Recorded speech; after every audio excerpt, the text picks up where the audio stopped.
منصوبہ مودی گودی سارے بحث پر بنا رہے تھے، یہ کریں گے تو وہ ہوگا، اور پھر جھوٹ بول رہے تھے. اتنا یہ سوچ قائد اعظم 90 سال پہلے نکلی تھی، اس سے ہمارا گزارا نہیں.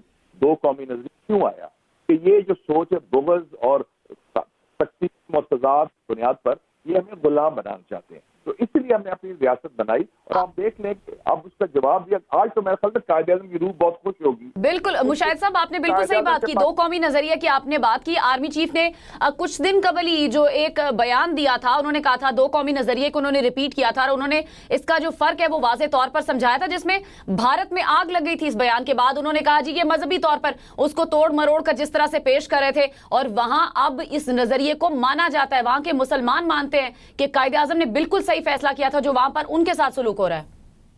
بالکل صحیح، اور بالکل صحیح کہا آرمی چیف نے. یہ ہماری بنیاد ہے جی، نظریاتی بنیاد. اور یہ نہ بھولیں کہ وہ مذہب کی بات کرتے ہیں. یہ آپریشن سندور کیا ہے؟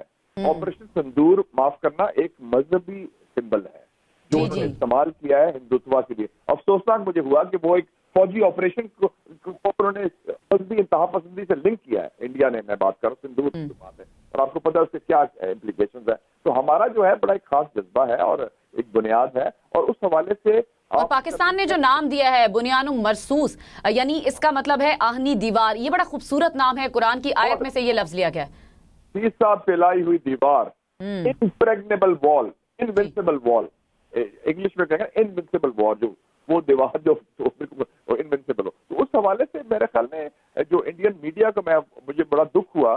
ہم انڈیا کی بات کرتے تھے جب میں جرنلسٹ تھا کہ جی انڈیا میں جمہوریت ہے، انڈیا کا پریس بڑا آزاد ہے، انڈیا میں یہ ہوتا ہے.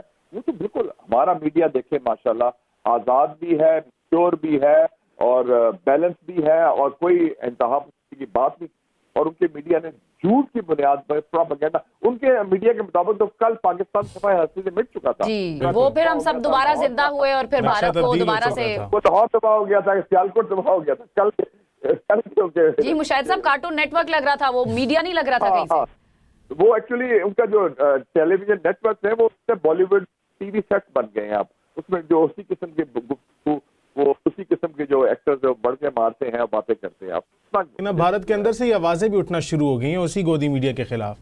ہاں جی بالکل، کیونکہ after Bharat is not just RSS اور نریندر مودی اور فاشسٹ حکومت اور میڈیا. ان کا ایک بڑا ملک ہے، عظیم ملک ہے، ان کی مختلف ثقافت ہے، سیاسی جماعتیں ہیں، مذہبی حوالے سے بھی مسلمان بھی ہیں، سکھ بھی ہیں، مسیح برادری کے لوگ بھی ہیں. تو وہ ریئیکٹ کر رہے ہیں. اور میں بتا دوں یا مودی ہوگا یا ہندوستان ہوگا.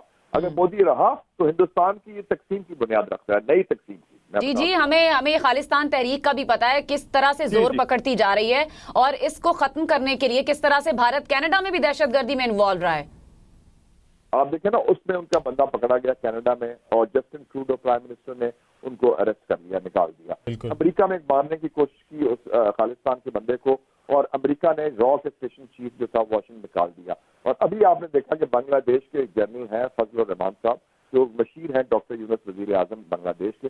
انہوں نے کیا کہا کہ خدا نہ خواستہ اگر ہندوستان پاکستان پر حملہ کرے تو بنگلہ دیش کو چاہیے کہ جو شمال مشرقی ریاستیں ہیں ہندوستان کی، منی پور، میزورام، ناگالینڈ، تریپورا، آسام، ان پر چڑھائی کر دیں، ان کو قبضہ کر لیں. تو ہندوستان کے بریک اپ کی تو بات، ڈس انٹیگریشن کی بات تو خود اس خطے سے بنگلہ دیش میں شروع ہوگی. It's written on the wall. بالکل جو تقسیم کرنے ہیں، جو چاہے وہ خالصتان موومنٹ ہو یا چاہے 17 مختلف انسرجنسیز ہیں. کشمیر میں تو جنگ آزادی ہے نا، کیونکہ یہ مقبوضہ علاقہ ہے اور یہ تو ڈسپیوٹڈ ہے. لیکن ہندوستان کے اندر جو ریاست ہے ان کا اسٹیٹ، اس کے اندر سے 17 مختلف تحریکیں چل رہی ہیں اس وقت.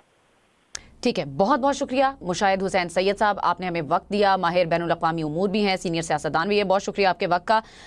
وہ جو قوتیں